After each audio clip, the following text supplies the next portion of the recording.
Hello students, welcome back. आज की class में हम क्लास 11th का एक टॉपिक करेंगे, अकाउंटिंग इक्वेशन। इसमें मैं आपको अकाउंटिंग इक्वेशन की सारे के सारे बेसिक्स बताऊंगा।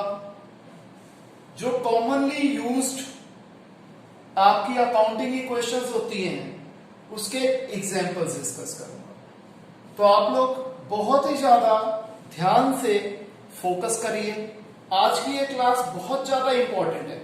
अगर आप लोगों ने ये क्लास ध्यान से अटेंड कर ली, समझ ली, तो आपको आने वाली अकाउंट्स बहुत ज्यादा आसान लगेगी। तो आइए क्लास स्टार्ट करते हैं। सबसे पहले अकाउंटिंग इक्वेशन एक ही प्रिंसिपल के ऊपर बेस्ड है, assets is equal to capital plus liabilities.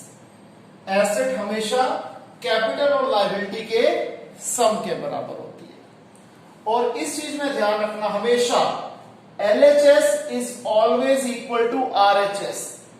Her step के बाद, हर एंट्री के बाद आप चेक कर सकते हैं कि LHS और RHS इक्वल होगी ही होगी। अगर इक्वल नहीं आ रही, इसका मतलब आपने कहीं ना कहीं एरर करा है। तो एक ये पॉइंट कवर हो गया कि हमेशा LHS यानी कि left hand side right hand side के बराबर होती है। आइए सबसे पहले एसेट्स के एग्जांपल्स के हैं। हम लोगों ने थ्योरी क्लास में सारी चीजें समझ ली थी, तो मैं रिपीट नहीं कर रहा, प्रैक्टिकल पार्ट पे फोकस करेंगे। तो एसेट्स के एग्जांपल्स हैं cash, bank, debtors, land and building, plant and machinery, lease hold property, free hold property, stock, bills receivables, furniture, fixture and fitting. कोई भी अक्रूड इनकम हो, जो इनकम हमारी ड्यू हो चुकी है और मिली नहीं है, वो हमारी एसेट है। एनी प्रीपेड एक्सपेंस, कोई भी ऐसा खर्चा जो हमने अभी ड्यू नहीं हुआ था और हमने इन एडवांस पे कर दिया, वो भी हमारा एसेट है। इसी तरीके से टाइपराइटर भी हमारा एसेट है, और बहुत सारे एग्जांपल्स। फिर लायबिलिटी के एग्जांपल्स के हैं जो कॉमनली यूज्ड लायबिलिटीज हैं इस टॉपिक में, creditors, bill payable, bank overdraft, loan from bank. कोई भी आउटस्टैंडिंग एक्सपेंस, कोई भी एक्सपेंस जो ड्यू हो गया लेकिन हमने पे नहीं करा, वो लायबिलिटी है। एनी प्री रिसीव्ड इनकम, कोई भी इनकम जो काम करने से पहले ही हमें मिल गई, वो भी हमारी लायबिलिटी है। सिक्योरिटी डिपॉजिट फ्रॉम टेनेंट्स, जब हम घर किराए पे देते हैं या अपनी कोई भी बिल्डिंग, हम शॉप किराए पे देते हैं, तो अपने किराएदारों से, टेनेंट से हम सिक्योरिटी लेते हैं, जो कि जब वो हमारी प्रॉपर्टी वेकेट करते हैं, हम उन्हें रिफंड करनी होती है। तो इसलिए सिक्योरिटी डिपॉजिट फ्रॉम टेनेंट भी लायबिलिटी है, क्योंकि जब वो हमारा मकान, हमारी दुकान, हमारी बिल्डिंग खाली करेंगे, हमने उन्हें वो पैसे रिफंड करने होंगे, रिटर्न करने होंगे। फिर एक्सपेंसेस, कॉमनली यूज्ड एक्सपेंसेस के एग्जांपल क्या हुए? Salary, rent, commission, interest. ध्यान रखना, अगर इसमें कुछ भी नहीं लिखा हुआ तो हमेशा क्या अज्यूम किया जाएगा? ये पेड है, क्योंकि सैलरी हम दे भी सकते हैं, सैलरी हमें मिल भी सकती है। रेंट हम दे भी सकते हैं, रेंट हमें मिल भी सकता है। कमीशन हम दे भी सकते हैं, कमीशन हमें मिल भी सकता है। इंटरेस्ट हम पे भी कर सकते हैं, इंटरेस्ट हमें रिसीव भी हो सकता है। तो अगर कुछ भी नहीं लिखा होता तो हमेशा ये पेड माना जाएगा। लेकिन अगर इसके साथ क्लियरली मेंशन कर दिया गया कि रेंट रिसीव्ड है, इंटरेस्ट रिसीव्ड है, तभी हमारी इनकम बन जाएगी। यहीं पर एक बात आपको समझाना चाहूंगा कि कुछ कॉमन चीजें, सैलरी, इंटरेस्ट, कमीशन, ये हमेशा हम इसे एक्सपेंस मानेंगे अनलेस ये रिसीव ना दिया हो तो। और अगर रिसीव दिया होगा तो ये एक्सपेंस नहीं, इनकम बन जाएगी, रिवेन्यू बन जाएगा। फिर अगर हमें किसी ट्रांजैक्शन में सिर्फ नाम मेंशन्ड है तो हमेशा वो क्रेडिट ट्रांजैक्शन होगी। मैं रिपीट कर देता हूं, if only name is mentioned then it is always a credit transaction. और अगर कुछ भी मेंशन नहीं है, इफ नथिंग इज मेंशन्ड, तो वो कैश ट्रांजैक्शन होगी। और अगर कैश और नाम दोनों मेंशन्ड है तो भी वो कैश ट्रांजैक्शन होगी। और बेसिक बात जिसका ध्यान रखना पड़ेगा वो क्या है कि हमेशा हमारी कैपिटल रिड्यूस हो जाएगी बेशक हमने एक्सपेंस पे करा है या नहीं पे करा। अगर आउटस्टैंडिंग एक्सपेंस है तब भी हमारी कैपिटल रिड्यूस होगी। I repeat, capital is always reduced every time, जो मर्जी बोल लीजिए, वेदर एक्सपेंस इज पेड और not. And conversely speaking, capital is increased every time whether income is received और नॉट। इसमें इनकम इज रिसीव्ड और not का मतलब अक्रूड इनकम होगी तब भी ये क्या कैपिटल इंक्रीज हो जाएगी। और ये एक्सपेंस पेड और नॉट का मतलब क्या हो गया, अगर कोई आउटस्टैंडिंग एक्सपेंस हो गया तब भी हमारी कैपिटल रिड्यूस हो जाएगी। ये इसका मतलब था। तो ये हमारे बेसिक फंडामेंटल से जो कि हमें ध्यान रखने हैं। आप लोग ये आराम से सारे पहले कॉपी कर दीजिए, फिर इसकी प्रैक्टिस करते हैं कुछ कॉमनली यूज्ड बिजनेस ट्रांजैक्शंस की। कॉपी कर दीजिए।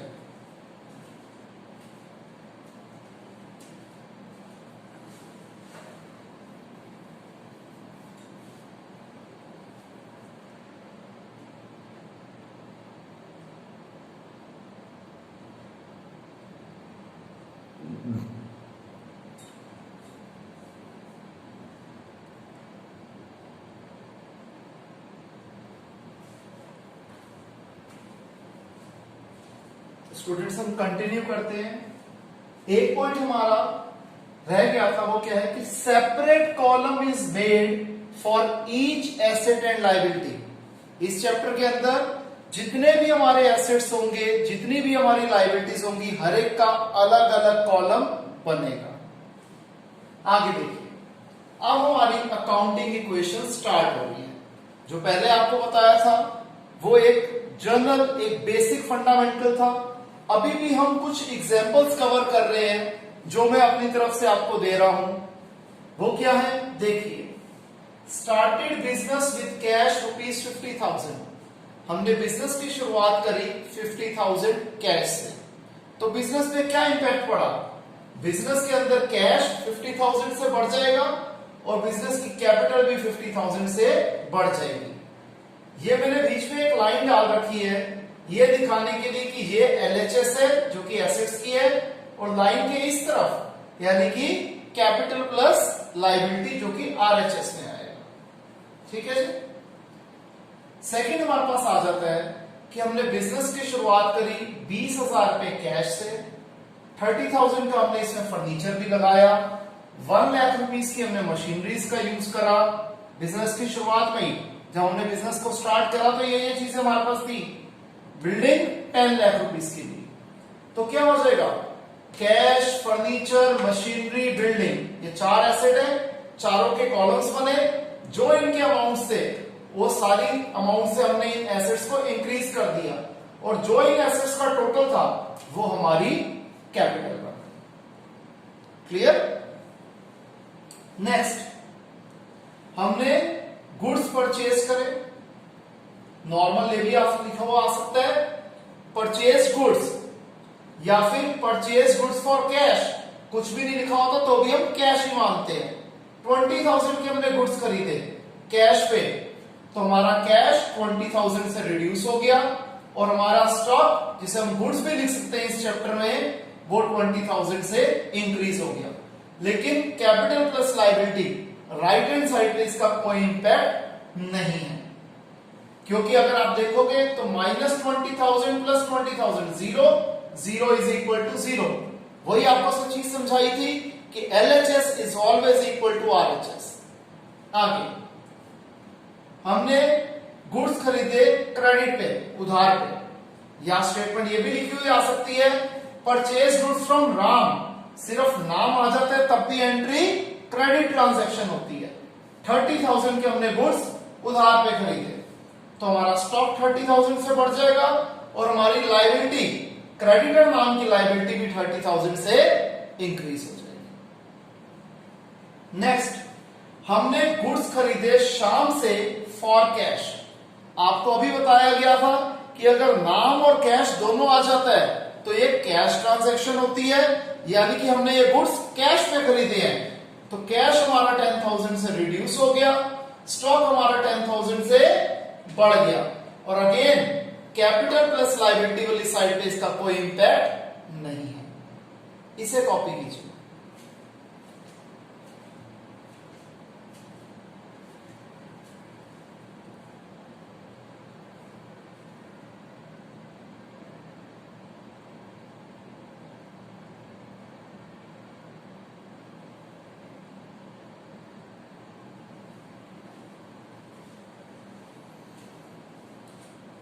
आइए स्टूडेंट्स कंटिन्यू करते हैं। नेक्स्ट पॉइंट आ जाता है goods sold, sold goods, sold goods for cash या sold goods to Mohan for cash. मतलब तीनों का एक ही है। हमने सामान बेचा कैश पे, मोहन को बेचा कैश पे, नाम और कैश दोनों आ गया तो अगेन कैश ट्रांजैक्शन है। हमने 50,000 रुपए के गुड्स बेचे कैश पे, तो कैश 50,000 बढ़ जाएगा, स्टॉक 50,000 से रिड्यूस हो जाएगा। राइट हैंड साइड पे इसका कोई इंपैक्ट नहीं है। नेक्स्ट, हमने 30,000 के गुड्स 40,000 पे बेचे, कुछ नहीं लिखा हुआ तो मानेंगे कैश पे बेचे, तो कैश हमारा 40,000 से बढ़ गया, स्टॉक हमारा 30,000 से रिड्यूस हो गया। जो 10,000 का प्रॉफिट है उससे हमारी कैपिटल इंक्रीज हो जाएगी। एंड वाइस वर्सा, अगर हम लॉस पे बेचेंगे तो कैपिटल डिक्रीज हो जाएगी। जैसे यहां मैंने लिख लिया कि गुड्स जिनकी कॉस्ट प्राइस थी 50,000, मैंने उन्हें शाम को बेचा 45,000 रुपीज पे, लॉस पे बेचा, तो मेरा कैपिटल 50,000 माइनस 45,000, 5,000 से मेरा कैपिटल रिड्यूस हो गया।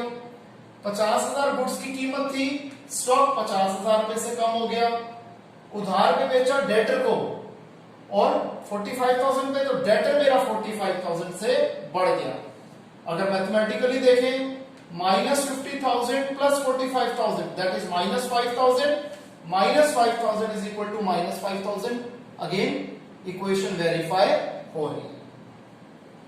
नेक्स्ट, हमने रेंट पे किया 5,000 रुपए का, तो एंट्री क्या हो जाएगी? कोई भी हम एक्सपेंस पे करते हैं, कैश भी कम हो जाता है, कैपिटल भी कम हो जाता है। मैंने इसी को क्लैरिफाई करने के लिए एक बार दोबारा लिख दिया कि हम कोई भी एक्सपेंस पेमेंट करते हैं, बेशक हम वेजेस पे करते हैं, इलेक्ट्रिसिटी बिल देते हैं, इंटरेस्ट पे करते हैं, फोन का बिल देते हैं, कुछ भी हम ऐसा खर्चा करते हैं, ध्यान रखना एक्सपेंस, कोई भी हम ऐसा एक्सपेंस करते हैं तो उसकी ट्रीटमेंट क्या होती है? कैश भी कम हो जाता है, कैपिटल भी कम हो जाती है। लेकिन अगर यही सारे एक्सपेंस ड्यू हो गए लेकिन हमने पे नहीं करे, जिसे हम आउटस्टैंडिंग की कैटेगरी में डालते हैं, जैसे आउटस्टैंडिंग सैलरी हो गई, आउटस्टैंडिंग वेजेस हो गया, आउटस्टैंडिंग इंटरेस्ट हो गया, आउटस्टैंडिंग इलेक्ट्रिसिटी बिल हो गया, कि ये सारे खर्चे ड्यू हो गए लेकिन हमने पे नहीं करे, तो हमारा एसेट वाली साइड पे तो कोई इंपैक्ट नहीं पड़ेगा, कैपिटल हमारा रिड्यूस हो जाएगा। आपको कॉन्सेप्ट में बताया गया था कि अगर एक्सपेंस पे करा है या आउटस्टैंडिंग एक्सपेंस है, कैपिटल तो रिड्यूस होगी ही होगी। और वो जो पर्टिकुलर लायबिलिटी है, जो पर्टिकुलर एक्सपेंस है, वो अब हमने पे नहीं करा तो वो लायबिलिटी में कन्वर्ट हो गया, तो उस नाम की लायबिलिटी क्रिएट हो जाएगी। अगर आउटस्टैंडिंग सैलरी है तो आउटस्टैंडिंग सैलरी नाम की लायबिलिटी क्रिएट हो जाएगी, आउटस्टैंडिंग रेंट है तो आउटस्टैंडिंग रेंट नाम की लायबिलिटी क्रिएट हो जाएगी। Clear? Next, additional capital introduced. हमने बिजनेस को बढ़ाने के लिए बिजनेस में और कैपिटल लगाया, या फिर इसको इस तरीके से भी कई बार आ जाता है कि हमने अपने घर का कोई सामान बेचा, हाउस होल्ड फर्नीचर बेचा, और वो पैसा हम बिजनेस में ले आए, तो वो जो घर की एंट्री है उससे हमें कोई लेना देना नहीं है, हम सिर्फ यहां पर बिजनेस ट्रांजैक्शन की बात कर रहे हैं। तो बिजनेस में क्या हुआ? 25,000 रुपए इंट्रोड्यूस हो रहा है, दैट इज एडिशनल कैपिटल, तो कैश हमारी 25,000 बढ़ जाएगी और हमारी कैपिटल भी 25,000 बढ़ जाएगी। Next, withdrawn cash for personal use. Personal use के लिए जो हम पैसा निकालते हैं वो होती है ड्रॉइंग्स। हमने कैश को निकाला अपने पर्सनल यूज के लिए, तो क्या हो जाएगा? हमारी कैश भी कम हो जाएगी, हमारी कैपिटल भी कम हो जाएगी। ये एडिशनल कैपिटल की उल्टी एंट्री होती है, उसकी रिवर्स एंट्री होती है। हम जिस चीज में डील करते थे, हमने वो गुड्स पर्सनल यूज के लिए विड्रॉ करे, वो गुड्स जो कि कॉस्ट रखते थे 5000 लेकिन हम बेचते थे लोगों को 6000 रुपए का, ऑब्वियस सी बात है 1000 रुपए का हम मार्जिन रखते थे। तो जब हम वैसे गुड्स विड्रॉ करेंगे पर्सनल यूज के लिए तो हम अपने आप को हमेशा कॉस्ट प्राइस पे ही चीज देते हैं, हम अपने आप से थोड़ी कमाएंगे। तो स्टॉक हमारा 5000 से रिड्यूस हो गया, हमारी कैपिटल भी 5000 से रिड्यूस हो गई। यहां पे ध्यान रखने वाली बात है कि कॉस्ट प्राइस पे गुड्स कब कब यूज होते हैं, एक ड्रॉइंग्स, दूसरा गुड्स डिस्ट्रॉयड बाय फायर और थेफ्ट, तीसरा चैरिटी पर्पस के लिए, या चौथा एडवर्टीजमेंट पर्पस के लिए। इन चारों केसेस में गुड्स को हमेशा कॉस्ट प्राइस पे कंसीडर किया जाता है। I repeat, drawings, goods given as charity, goods distributed as free samples that is advertisements, and goods destroyed by fire और थेफ्ट। क्लियर? ये सारा लिख लीजिए, कॉपी कर लीजिए।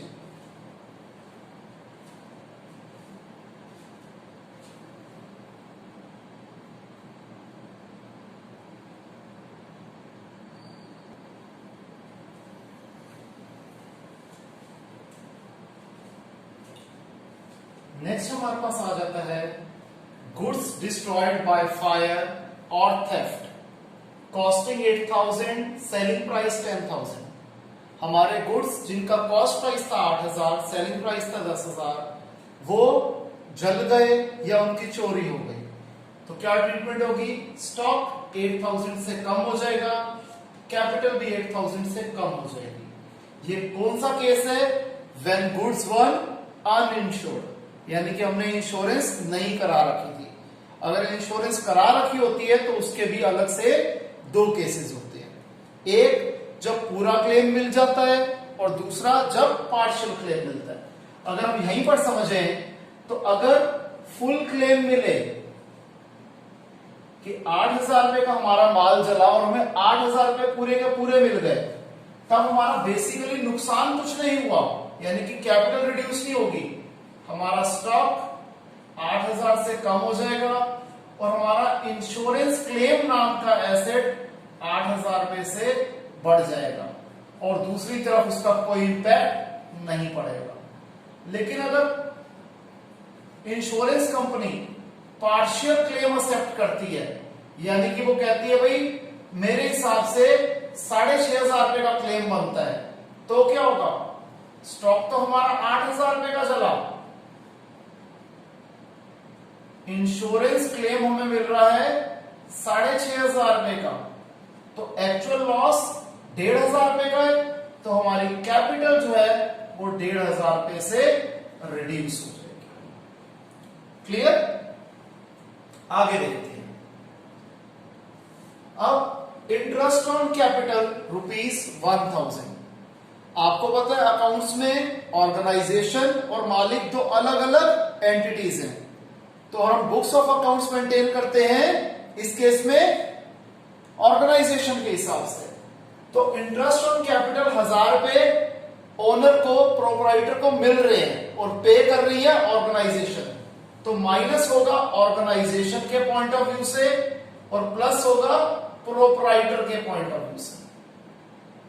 बात एक ही है लेकिन प्रेजेंटेशन ऐसी होगी। इसी तरीके से इसका उल्टा हो जाता है इंटरेस्ट ऑन ड्राइंग। जो प्रोपराइटर ने पर्सनल यूज के लिए पैसा विड्रॉ करा था वो ड्राइंग्स थी, उसके बदले में वो ऑर्गेनाइजेशन को इंटरेस्ट पे करेगा। तो जो ऑर्गेनाइजेशन में पैसा आया वो आया प्रोपराइटर के हिसाब से कि प्रोपराइटर ने ऑर्गेनाइजेशन को ये पैसा मिला है तो ऑर्गेनाइजेशन में वो प्लस हो गए और प्रोपराइटर ने ये पैसा पे करा है तो प्रोपराइटर का बैलेंस रिड्यूस हो जाएगा। नेट इंपैक्ट जीरो है क्योंकि कैपिटल में ही -1000 एंड +1000 जीरो, कैपिटल में ही +500 -500 इंपैक्ट जीरो। लेकिन तब भी इसकी अकाउंटिंग ट्रीटमेंट दिखानी जरूरी है। क्लियर? आइए आगे देखते हैं। फिर आ जाता है हमने फर्नीचर खरीदा 8000 रुपए का, तो कैश हमारा 8000 से रिड्यूस हो गया, फर्नीचर हमारा 8000 से बढ़ गया और कैपिटल और लायबिलिटी में इसका कोई इंपैक्ट नहीं है। कुछ भी नहीं लिखा था तो हमने कैश ट्रांजैक्शन मानी जैसे हम डिस्कस कर चुके हैं। हमने टाइपराइटर खरीदा उधार पे 5,000 रुपए का, तो टाइपराइटर नाम का एसेट 5,000 रुपए से बढ़ गया। अब कुछ बुक्स में इसे हम क्रेडिटर के अंदर डाल देते हैं कि हमने उधार पे खरीदा है तो इसलिए क्रेडिटर 5,000 से बढ़ गया, लेकिन टेक्निकली स्पीकिंग क्रेडिटर्स कौन होते हैं? जिनसे हम गुड्स उधार पे खरीदते हैं, तो हम क्रेडिटर के अंदर नहीं डाल सकते, तो हम किसके अंदर डालेंगे? आउटस्टैंडिंग टाइपराइटर बिल कि टाइपराइटर के अभी हमने पैसे देने हैं, या जिस दुकान से हमने लिया है, फॉर एग्जाम्पल हमने एबीसी लिमिटेड से लिया, तो हम एबीसी लिमिटेड नाम की ऑर्गेनाइजेशन को एक लायबिलिटी क्रिएट कर देंगे, उसमें 5,000 ऐड कर देंगे। Clear? Next, depreciation on furniture. Furniture पे डेप्रिसिएशन होगा तो क्या होगा? 2,000 रुपए का डेप्रिसिएशन है फर्नीचर के ऊपर, फर्नीचर की वैल्यू 2,000 कम हो गई, कैपिटल की वैल्यू 2,000 कम हो गई। जिस किसी चीज के ऊपर डेप्रिसिएशन लगता है, अगर मशीनरी में लगेगा तो मशीनरी की वैल्यू कम, कैपिटल की वैल्यू कम। डेप्रिसिएशन से हमेशा कैपिटल रिड्यूस होगी और कंसर्न्ड एसेट की वैल्यू रिड्यूस होगी। नेक्स्ट, हमें रेंट मिला अपने टेनेंट से, ये हमारे लिए रेगुलर सोर्स ऑफ इनकम है, रिवेन्यू है, तो हमारा कैश भी बढ़ गया, हमारी कैपिटल भी बढ़ गई। Easy, simple. नेक्स्ट, हमें सिक्योरिटी डिपॉजिट मिला टेनेंट से, जब ये मकान खाली करेंगे हमें ये पैसा इन्हें रिटर्न करना है, इसलिए ये पैसा हमारी लायबिलिटी है, इनकम नहीं है, लेकिन एट द सेम टाइम हमें पैसा तो मिल गया, तो कैश भी बढ़ जाएगा और लायबिलिटी क्रिएट हो जाएगी सिक्योरिटी डिपॉजिट फ्रॉम टेनेंट के नाम की। Clear? Next, received a bill receivable for goods sold 10,000। हमने 10,000 रुपए का माल बेचा और सामने वाली पार्टी ने हमें बिल रिसीवेबल दे दिया, तो हमारा स्टॉक 10,000 से कम हो गया और हमारा बिल रिसीवेबल 10,000 से बढ़ गया। अगेन कैपिटल वाली साइड पे कोई इंपैक्ट नहीं है। आगे, इस बिल रिसीवेबल का पैसा हमें मैच्योरिटी पे मिल गया, money received on maturity from this bill receivable, या फिर इन कैश का बिल रिसीवेबल, तो क्या हो जाएगा? कैश 10,000 बढ़ जाएगा और बिल रिसीवेबल 10,000 माइनस हो जाएगा। क्लियर है स्टूडेंट्स? इसे कॉपी कीजिए।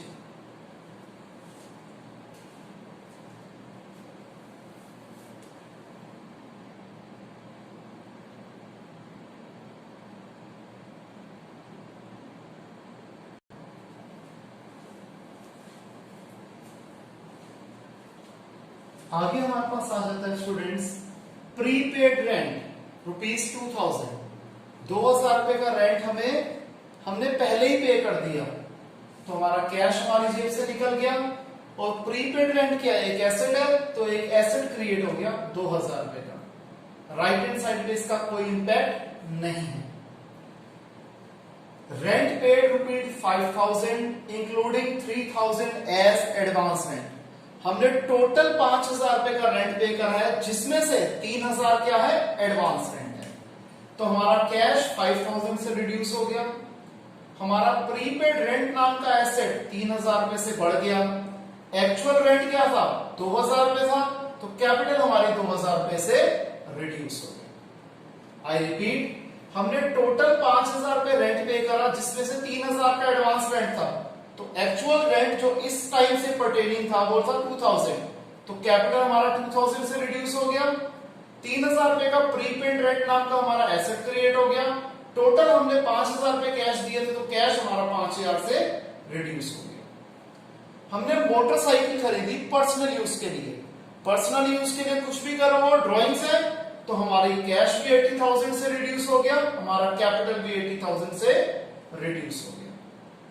फिर हमने 500 रुपए की सैलरी दी और इसके अलावा, आई रिपीट, इसके अलावा अभी भी 2,000 रुपए की सैलरी आउटस्टैंडिंग बची हुई है, तो हमारी जेब से तो निकला कैश 500 रुपए, 2,000 रुपए की आउटस्टैंडिंग सैलरी हमारी क्रिएट होगी, एक लायबिलिटी क्रिएट हो गई, लेकिन टोटल एक्सपेंस कितना है? 2,500 रुपए का, तो कैपिटल तो हमारी 2,500 से रिड्यूस होगी, क्योंकि 500 का खर्चा हमने कर दिया है, 2,000 रुपए का भी करा नहीं है, लेकिन दोनों ही चीजें आपको बताया था एक्सपेंस, बशर्त कैश एक्सपेंस हो, बशर्त आउटस्टैंडिंग एक्सपेंस हो, कैपिटल को हमेशा रिड्यूस करेगा ही करेगा।